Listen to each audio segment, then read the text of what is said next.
bem? Este é o Conexão Futura ao vivo aqui pelo canal Futura e também no nosso blog www.conexãofutura.org.br. 10 milhões de brasileiros sofrem com algum tipo de disfunção renal, segundo a Sociedade Brasileira de Nefrologia. Os rins têm papel importante na saúde, controlando a quantidade de água e de sal no organismo, além de eliminar toxinas e ajudar a controlar a pressão arterial. E cuidar bem da saúde renal é fundamental para o bom funcionamento do nosso corpo.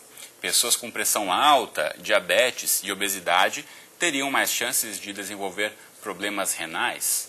Então, no programa de hoje, a gente conversa então sobre hábitos saudáveis e outras formas de prevenção deste tipo de problema. Para esta conversa, recebemos aqui no estúdio o Maurilo Leite, que é nefrologista do Hospital Universitário Clementino Fraga Filho.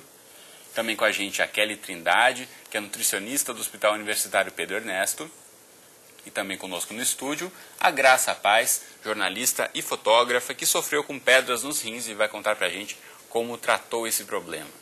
E você em casa, como sempre, claro, também é nosso convidado. Então aproveite para tirar suas dúvidas, mande mensagens, comentários e opiniões para o Twitter ou para o Facebook do canal Futura, ou ainda ligue para a gente no telefone 0 operadora 21 3523 4098, contatos na tela, e a gente está aqui esperando a sua participação.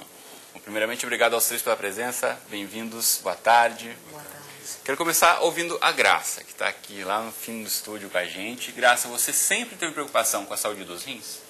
Olha, é engraçado, como você disse no início, que a gente não se preocupa muito com os rins. Pelo menos a gente não tem essa educação desde pequeno, né? A gente aprende a controlar o coração, você tem que fazer exercício, isso e aquilo.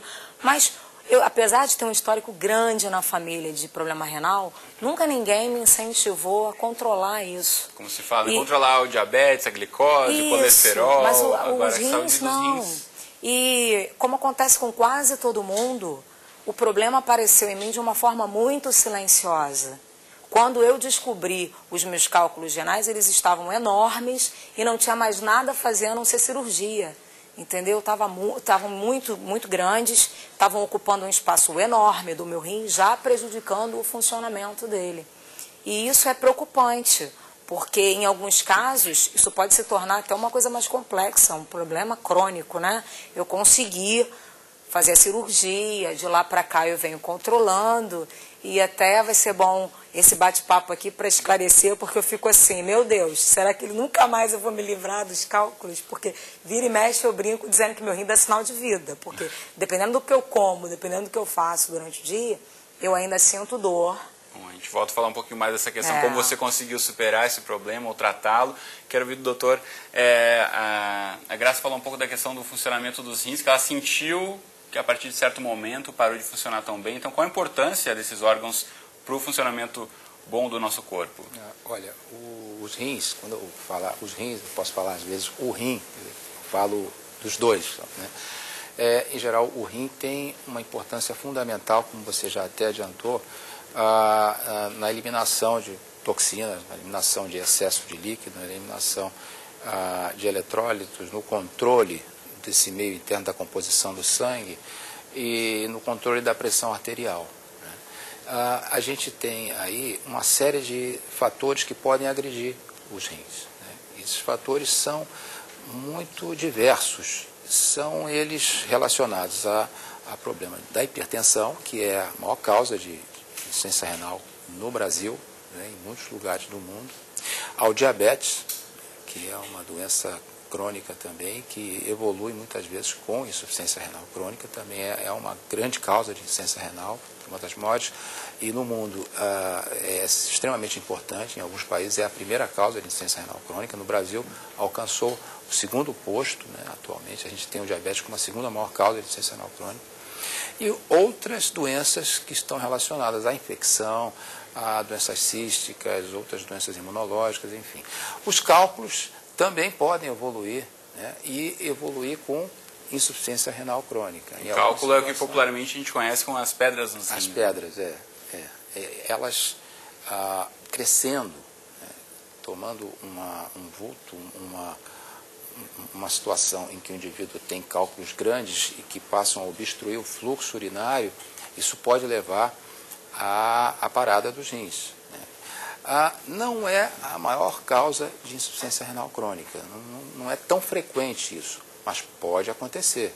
Pode acontecer. E os rins, eu costumo dizer assim, um órgão que ele é acometido de várias coisas que podem ser silenciosas. Ao longo dos anos, as pessoas podem estar com alguma doença renal e sem se terem noção de que de fato tem alguma coisa causando um dano renal. Uma hipertensão, por exemplo, que pode ser uma doença silenciosa.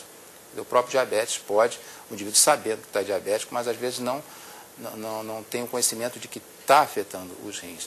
E o próprio cálculo também, que às vezes as pessoas podem não ter aqueles sintomas de passagem de cálculos, com aquelas dores, né, mas podem ter alguns episódios de infecção. Isso pode acontecer.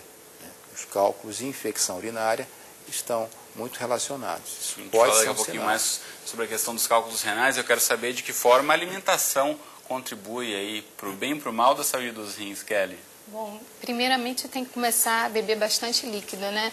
Eu oriento a Graça a beber bastante líquido, porque o aumento do volume, o aumento da ingestão de líquido ajuda a aumentar o volume urinário, né? Com isso você ajuda a diminuir a formação de cálculos e a eliminar, né, esses cristais. Então, uma ingestão acima de 2 litros, 3 litros por dia é importante. Seguindo a isso, você tem que diminuir os alimentos ricos em sódio, tá? Porque esses alimentos ricos em sódio, ele aumenta a hipercalciúria, que é o aumento da excreção urinária de cálcio. Isso promove a formação de mais cálculos. Então, os alimentos ricos em sódio são os embutidos, enlatados, tais como mortadela, presunto, salame, paio, tocinho, bacon, que as pessoas costumam usar muito no dia a dia, né? Às vezes o feijão é feito alimentos industrializados, industrializados, tipo hambúrguer, almôndega, aquelas lasanhas prontas, tem muito sódio. Os temperos industrializados também são riquíssimos, aquele pozinho é um veneno, que é riquíssimo em sódio.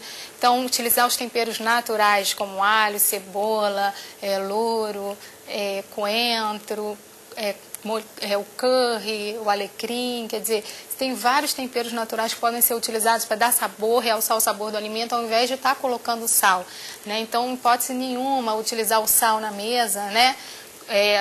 Para a salada você deve utilizar orégano, manjericão, o azeite, hortelã, né? Mas não sal, até limão, suco do limão, mas não só. E essas indicações servem para qualquer pessoa, até para quem não tem histórico de problemas dos rins na família. Serve para manter a saúde dos rins, é importante ter esses cuidados de alimentação. alimentação. Porque a recomendação da OMS é de 5 gramas de sal por dia, né, o que equivale a 2 gramas de sódio. Só que nós consumimos de 10 a 15, ou seja, 2 a 3 vezes mais o recomendado, né, por conta desses alimentos do dia a dia que a gente consome. Quer dizer, a pessoa que trabalha fora come na rua, né, na rua os alimentos são salgados, trocam o almoço por lanches, né, esses hambúrgueres, que aí vem 2 hambúrgueres. Antigamente o sanduíche era pequeno, agora ele tomou está enorme, cada vez enorme. Né? Por exemplo, vai no cinema, antigamente era um saquinho de pipoca, hoje são baldes, então muita quantidade de sódio na ingestão, né, tá muito grande. Então, além do sódio, a ingestão de proteína também, o excesso de proteína também, pela mesma forma do sódio, ela leva a hipercalciúria, formando mais cálculos. Então, não é que a pessoa tenha que reduzir, que tenha que diminuir a quantidade de proteína, de acordo com cada paciente. Eu, por exemplo, colhendo de você a sua história alimentar, desde o café da manhã até a última refeição do dia, eu consigo ver se você está ingerindo proteína em excesso. Porque se você ingerir a quantidade normal, você pode manter a sua refeição habitual. Mas em excesso, eu teria que fazer algumas recomendações, entendeu? Então, varia de paciente para paciente. Graça, você tinha esses cuidados antes de desenvolver o problema do cálculo renal? Cuidados em controlar o sal, cuidados com a alimentação, pensando na saúde dos rins? Olha, o sal foi uma coisa que, de certa forma, eu aprendi a controlar, porque na família eu tenho um tio, avô e um avô que vieram a óbito por causa de problema renal. Então, o sal, assim, foi a única restrição que a gente teve na família, até hoje. A minha mãe cozinha com muito pouco sal, então eu aprendi a conviver com pouco sal. Mas o restante, nunca teve tido restrição. Como disse a Kelly, que a questão do sódio nos nada. alimentos, que não está explícito, né? Que é essa questão hoje em dia, quase todo mundo ama comida japonesa. E uma coisa que é rica em sódio, e eu sinto, porque quando eu consumo, dói nos meus rins. Molho de soja. Molho shoyu. É impressionante. Se eu consumir no almoço, à noite eu começo a ter dor. E se for à noite, eu tenho de manhã quando eu acordo. É uma coisa até engraçada, de certa forma, falar. Porque como é que o rim dá sinal de vida, né? Que eu não costumo brincar. Gente, meu rim está dando sinal de vida. Toda vez que eu abuso de algum alimento, eu até brinco. Gente, será que nunca mais eu vou me livrar dessas pedras, desses cristais? Porque a pedra propriamente não se formou mais. Eu não tive mais nenhum histórico dela num tamanho que tivesse que novamente... Isso após a cirurgia? Por uma cirurgia. Não, foi uma única em 99. Agora, os cristais já se formaram várias vezes. Eu tive que fazer tratamento para eliminar esses cristais, para que eles não viessem a se formar a pedra propriamente, o cálculo, né? Outra recomendação importante é não evitar os alimentos ricos em cálcio, que às vezes a pessoa tem o cálculo por oxalato de cálcio, que é o mais comum, e aí a pessoa começa a ingerir diminuir a ingestão dos alimentos ricos em cálcio. Que são, por exemplo? Leite, queijos, derivados do leite, queijo, iogurte, né, são ricos em cálcio. A pessoa começa a diminuir e aí isso pode levar um risco a desenvolver osteoporose, né? Então, quer dizer, a recomendação é dieta normal em cálcio, seguindo a RDI, que é a recomendação dietética, de ingestão dietética, né, que é 1000 miligramas por dia, tá? Que dá em torno de 3 a 4 porções de leite ou seus substitutos. Doutor Maurilo, a Graça coloca aqui a questão dela já ter sido diagnosticada num caso mais avançado, de precisar de fato fazer a cirurgia para a remoção do cálculo renal. A maioria dos casos é assim que acontece, a pessoa não busca uma ajuda, não suspeita que há esse problema, mas de fato poderia ser prevenido se houver um diagnóstico precoce. Sim. De que forma é feito esse diagnóstico? A história familiar pode ajudar muito, né? A Graça até nos adiantou que ela tem uma história familiar importante, positiva para cálculo renal. A história familiar também de outras doenças que podem levar à doença renal, hipertensão arterial, como diabetes, né? E tudo isso chama atenção para um rastreamento, para uma preocupação maior, né? Certamente as pessoas, a partir da história familiar e a partir dos seus sintomas, que podem acontecer, né, em fases iniciais da vida, devem estar procurando o médico clínico, né, o especialista, no caso o nefrologista, para uma averiguação de, seja lá qual for a situação, ou no caso da hipertensão, do diabetes, de cálculos, começar a investigar e a tratar, né, desde cedo. Eu acho que é super importante. Agora, a Kelly levantou uma questão muito importante, que é a questão do cálcio, né? As pessoas fazem dieta de cálcio e isso, muita gente ainda mantém essas dietas de baixo cálcio, né, de baixa ingestão né? de Sempre leite, o leite e acaba derivados, causando outros problemas. acaba causando a osteopenia, com osteoporose, principalmente nas mulheres. Isso aí é um risco, é um problema. Então a gente tem que estar sempre atento para isso. Importante, antes de tirar ou cortar qualquer tipo de alimento, de fato procurar um profissional como nutricionista. Põe você em casa. Pode participar do nosso bate-papo mandando mensagens para o Twitter, para o Facebook do Canal Futura ou ligando para a gente no 0 Operadora 21 3523 4098, assim como fez a Maria Lúcia aqui do Rio de Janeiro. Obrigado, Maria Lúcia, pela participação. Ela conta que tem problema suprarrenal, doutor Maurilo, e pergunta então o que quer dizer isso e diz que teve dengue há 20 dias e deseja saber se isso pode ter prejudicado de certa forma. Bom, primeiro ver qual tipo de problema da suprarrenal, né? No caso da suprarrenal, quem trata são os endocrinologistas, né? Ou ela tem um problema relacionado a hormônios do tipo corticoide, né? Aos glicocorticoides, ou os mineralocorticoides. Precisa saber que tipo de problema de suprarrenal ela tem. E no caso dela, procurar, ele já deve estar fazendo tratamento com o endocrinologista. E a questão da dengue influencia, de certa forma, a saúde dos rins? De fato, a gente pode, assim, imaginar que as doenças agudas, né, infecciosas, elas, em pacientes que já têm problemas renais, elas podem levar a algumas alterações. Se a pessoa tiver, por exemplo, algumas alterações de função renal e com dengue ou com qualquer outro tipo de doença agudamente fizer um quadro infeccioso, com diarreia, com desidratação, isso pode afetar como afeta outros tipos de órgãos. Então afeta sim se a pessoa fizer um quadro de desidratação e tiver um tipo de doença renal que é afetado pela desidratação, tipo insuficiência renal, por exemplo, né? Isso pode levar a uma afecção renal, sem dúvida. Mas isso é cada caso, deve ser examinado com cuidado e de acordo com as suas complicações, né? Muito bem, a gente falava aqui de tipo de alimentos e bebidas que podem alterar aí a função, o bom funcionamento da saúde renal. E o Alair de Goiás, obrigado Alair pela participação, pergunta se a cerveja faz mal para os rins, Kelly. Bom, antigamente falava que não poderia beber álcool em relação ao cálculo renal, né? E não poderia evitar beber álcool porque aumentava a excreção de cálcio urinário, prejudicando. Mas hoje em dia, na literatura atual, não tem essa proibição, tá? Mas claro que toda bebida, assim, não faz bem para a saúde de forma geral. Então, não beber, mas as pessoas evitavam achando que era rico também em oxalato. Mas não tem oxalato suficiente para causar a formação de cálculos, tá? Então, não tem essa proibição quanto à litíase renal.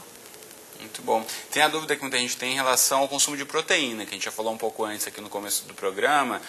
Muitos jovens, enfim, adultos também que frequentam academias de ginástica, tomam suplementos com uma dose extra de proteína, muitas vezes acima até do que o necessário, né, que o nosso corpo precisa. Que males essa pessoa pode correr, que riscos corre em consumir excesso de proteína, Kelly? A proteína, quando a gente consome mais proteína que o nosso organismo necessita, essa proteína ela vai ser digerida, metabolizada, né? Uma parte ela é absorvida, quando é em excesso, ela é eliminada pelo rim através de ureia e compostos nitrogenados, né? Quando você tem a deficiência renal, você não consegue eliminar esses metabólitos e você começa a reter. Então, para o doente renal, a gente tem que evitar, diminuir, vai restringir a proteína. Agora, para a população saudável, ela também está forçando esse rim a trabalhar, porque o excesso de proteína, ela aumenta a filtração no capilar glomerular, ela aumenta a hiperfiltração e aumenta a pressão nesse capilar, lesão dos rins, né? Então, dá uma sobrecarga. Sobrecarga. Com o tempo, essa pessoa pode vir a Com desenvolver o tempo, o cálculo? ela pode desenvolver. Não digo cálculo, mas a doença renal, que pode se tornar uma doença renal crônica. Por aos poucos, esse excesso vai lesando, né? Porque ela lesa lá no glomérulo, ela aumenta a pressão no capilar, ela aumenta a hiperfiltração, lesando o rim. Graça falava que tem problemas de acompanhar muitas vezes o adolescente que está fazendo ginástica, musculação, quer tomar esse suplemento. Eu tenho essa preocupação com o meu filho, porque como a gente tem um histórico na família, como eu tenho esse histórico dos cálculos, eu tenho medo, porque ele está nessa fase de academia, de suplementos e tudo, e eu fico tentando controlar, que a gente não consegue controlar muito, né, as coisas que ele começou a utilizar de um tempo para cá, porque eu tenho medo que ele venha desenvolver, porque, nossa, é horrível, são dores e tal, não sei o quê, você ter uma vida, de certa forma, um pouco controlada por causa desse problema, né. Isso é um problema hoje em dia, por conta das academias, e as pessoas desde cedo estão utilizando esses suplementos. Porque a recomendação normal de proteína é de 0,8 a 1 grama por quilo de peso.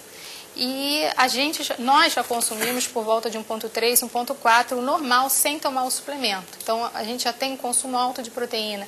Com esses aminoácidos, quer dizer, as pessoas estão indo para 2 gramas por quilo, 3 gramas por quilo, e isso aí está prejudicando muito o rim, né? E a pessoa não sabe nem que lá na frente ela pode ter uma doença renal, né? E existe um tipo de dieta que é toda feita à base de proteína, né? Uma dieta para emagrecer, que se tornou até famosa. Essas dietas que a gente encontra facilmente na internet, nas revistas. Verdade. São recomendadas, Kelly? Não são recomendadas, né? O ideal é você ter uma alimentação equilibrada, né? Você fazer várias refeições por dia, aumentar o fracionamento, diminuir o volume, com toda a recomendação para o seu peso, para a sua idade, né, para a sua altura, tudo controlado e balanceado, porque essas dietas você faz um tempinho, você perde muito peso, você para de fazer, que você não aguenta para fazer a vida toda, e daqui a pouco você ganha muito peso, né, porque você não vai ficar a vida inteira fazendo essa dieta, comer carne a vida inteira, você faz durante um tempo, ou dieta da sopa, ou dieta das frutas. Entendeu? Então, o desafio depois é manter, né? Perder o peso até Você perdeu, depois você, exatamente, você recupera. Então, o certo é você manter um hábito, aprender a fazer um hábito alimentar adequado. Muito bom. Mais perguntas do público aqui. Cadê? A Mabel do Rio Grande do Sul. Obrigado, Mabel. Ela disse que fez uma ressonância magnética para a coluna, doutor. E aí acusou 2 cistos renais, o maior aí com 6 centímetros. E ela pergunta se isso tem alguma consequência, se ela pode viver tranquilamente Qual é a idade? com essa questão. Não tem a idade da Mabel aqui. E ela pergunta também se o consumo de sal, que ela diz que consome em excesso, pode ter influenciado. Na formação do cisto? Isso. Não acredito, não conheço uma relação direta do sal com a formação do cisto, mas algumas pessoas têm cisto e esses cistos costumam ser benignos, não causam, cistos isolados não causam a rigor nenhum problema, podem eventualmente levar à infecção, podem levar a um sangramento. Agora, depende do tamanho também, né? Ela tem um cisto de 6 centímetros. 6 centímetros, ela está contando para a gente. Ela tem que investigar, ela tem que procurar acompanhamento. Certamente ela deve ser acompanhada.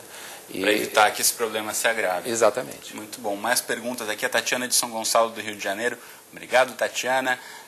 Pergunta, quando temos muita incidência de infecção urinária, tem a ver com problema renal? Sim, a infecção urinária é um causador de doença renal crônica. Tem muito. Né? E está muito relacionada a cálculo. As pessoas que têm cálculo tem uma associação com infecção urinária também. E para a mulher é complicado, né? Porque geralmente, assim, fazem a gente acreditar que é normal a mulher ter infecção urinária. Vários ginecologistas falam isso. É normal, vez ou outra mulher. Então isso pode maquiar algum problema. Eu tive várias vezes antes de descobrir que tinha o cálculo e jamais imaginei que isso viesse desenvolver um dia um problema renal. Uma das minhas ginecologistas que descobriu que isso tinha de onde buscar aí, vamos investigar, por que você está tendo tanta incidência de infecção urinária e tudo, mas passei por vários outros profissionais que nunca sequer imaginaram essa hipótese, entendeu? Eu tenho muito que agradecer a ela até hoje, porque através dela que eu descobri os meus cálculos imensos já. E até hoje é algo que me persegue, assim, praticamente 2 vezes por ano eu tenho esse histórico de infecção urinária. E fora isso, a própria infecção, Obrigado, doutor. Desculpa, a própria infecção, quer dizer, quando em repetições, episódios repetidos de infecção, pode levar também à lesão renal crônica, né, que a gente chama de pielonefrite crônica, levando à insuficiência renal crônica, por si só, a infecção. Muito bom. Aproveitar que o tempo está acabando, a gente fazer mais perguntas do público aqui. A Terezinha, do Rio Grande do Sul, pergunta quais os cuidados que ela deve ter com um rim. Ela tem apenas um, pois tirou o outro por causa de um câncer e também é diabética. Bom, tratá-lo com muito carinho, em primeiro lugar, né? Ela tem um rim, sempre ficar atenta para um cuidado com o nefrologista. É importante a pessoa que tem um rim só ter um acompanhamento com o nefrologista. Essa é uma coisa que a gente sempre recomenda. Um rim só, ele não deve ter cálculo, ele não deve ter infecção, né? Ela não deve, se hipertensa, deve tratar dessa hipertensão, cuidado se ela for diabética. Enfim, todo carinho ainda é pouco com um rim só. Eu acrescento aí a obesidade, porque se você estiver acima do peso, você tem que perder peso, porque a obesidade ela leva a hipertensão, leva a diabetes, que leva lá na frente a doença renal, né? Então hoje é um problema de saúde pública a obesidade. A questão da alimentação é pergunta também da Neide de São Paulo. Ela aí pergunta sobre a relação dos cálculos na bexiga com relação aos rins e quer saber se isso é causado pela alimentação também. Repete, por favor. Ela pergunta a relação entre cálculos na bexiga com problemas nos rins. Existe relação, doutora? Sim. Não, o cálculo aí são essas recomendações que eu fiz a Graça, né? Que evitar o excesso de sal, evitar o excesso de proteína, consumir bastante líquido, comer uma dieta normal em termos de cálcio, evitar os alimentos ricos em oxalato, isso aí quando a pessoa tem o cálculo por oxalato, né, de cálcio, evitar, né, esses alimentos ricos em oxalato que são beterraba, espinafre, amendoim, nozes e chocolate amargo. E outros alimentos também têm oxalato, mas esses já são provados que eles aumentam a hipercalciúria, que aumenta a formação de cálculos. Então, basicamente, essas orientações. Muito bem. Bom, foi lançada pela Sociedade Brasileira de Nefrologia a campanha, na verdade todo ano existe o dia de cuidados com o rim, a gente vai colocar rapidamente para você na tela, que é o sbn.org.br, o site onde tem várias informações aqui da Sociedade Brasileira de Nefrologia, você pode esclarecer dúvidas aqui sobre a saúde dos rins, também tem dicas sobre dietas e tudo mais, então não deixe de acessar sbn.org.br. Antes de encerrar, mais algumas perguntinhas aqui do público. A Marildo Kuhn, pelo Facebook. Obrigado, Marildo, pela participação. Ele diz que tem pedra nos rins desde a adolescência e sempre tomou as medidas preventivas. Mesmo assim, todo ano ele tem cólicas renais decorrentes da formação de cálculos. E os médicos dizem ele que é genético. Ele quer saber se é verdade e quais recomendações para ele cuidar melhor da sua saúde renal. Sim, o cálculo ele tem uma relação familiar muito grande também, né? Muitas pessoas têm cálculo nas suas famílias, né? Famílias que têm cálculo renal, isso é muito comum a gente encontrar. Meu cuidado, ele tem que estar sempre acompanhando também com o nefrologista. O nefrologista ele pode encaminhar para o urologista quando existe indicação de retirada de litotripsia, que é um bombardeamento, e a gente tem alguns cálculos que podem ser eliminados dessa forma. E certamente ele deve ter o acompanhamento de investigação de que tipo de cálculo que ele forma, né, e fazer todo o tratamento preventivo para que esses cálculos que ele já tem não cresçam, né, e que ele não forme novos cálculos. Então, muito bem. Tem todo um acompanhamento aí de investigação e de prevenção. Muito bom. Infelizmente o nosso tempo acabou, então obrigado a você em casa por todas as perguntas. Obrigado a vocês no estúdio, Graça, doutor e Kelly, por terem participado do Conexão de hoje. A gente volta a se encontrar então ao vivo amanhã às 2h30 da tarde, mais um Conexão Futura e como sempre eu espero você. Até lá.